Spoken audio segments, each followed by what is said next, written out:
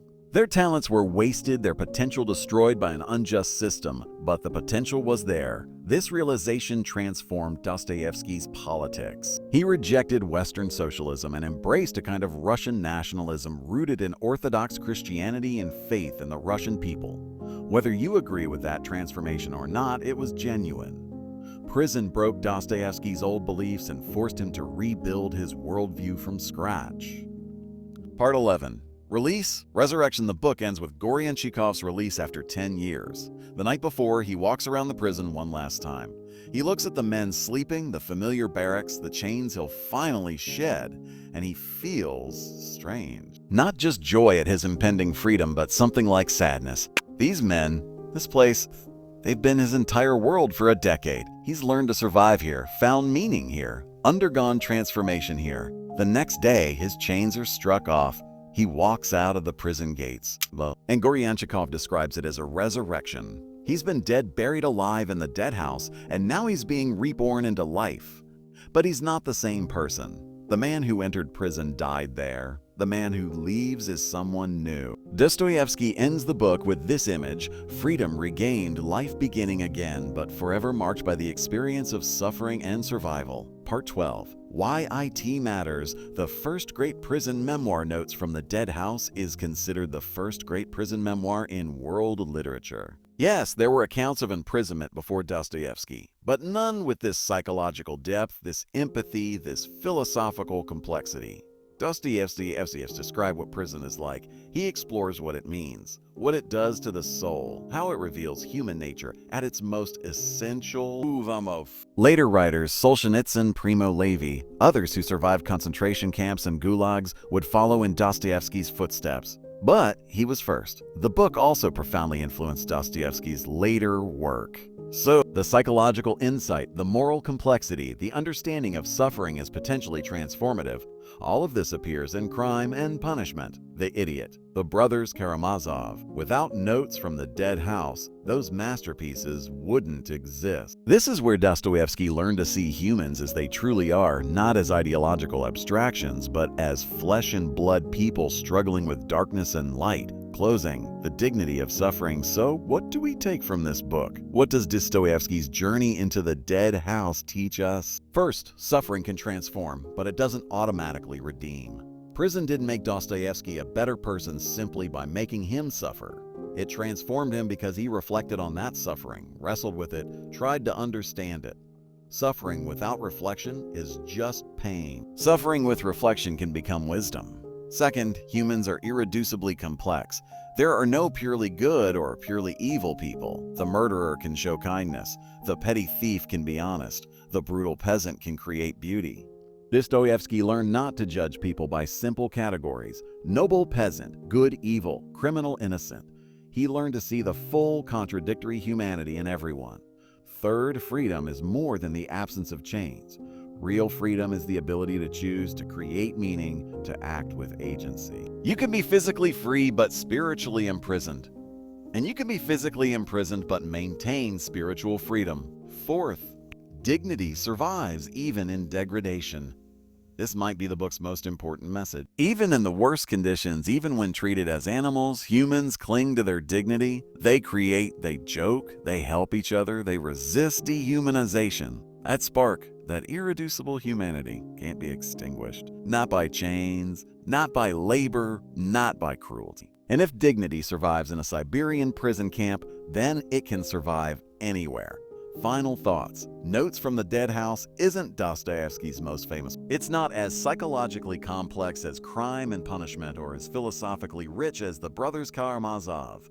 But it's the foundation for all of that. This is where the mature Dostoevsky was born. And it remains nearly 165 years later, one of the most powerful accounts of imprisonment, suffering, and human resilience ever written. If you've ever felt trapped by circumstances, by your past, by other people's expectations, this book speaks to you. If you've ever wondered whether humans are fundamentally good or evil, this book doesn't give you an answer. But it shows you the question in all its complexity. If you've ever suffered and wondered whether that suffering had meaning, this book says, maybe. If you let it transform you rather than just break you. Dostoevsky went into the Dead House as one person and emerged as another. He was buried alive, and he was resurrected. And in telling us that story, he gave us a testament to the human spirit. Battered, scarred, but undefeated.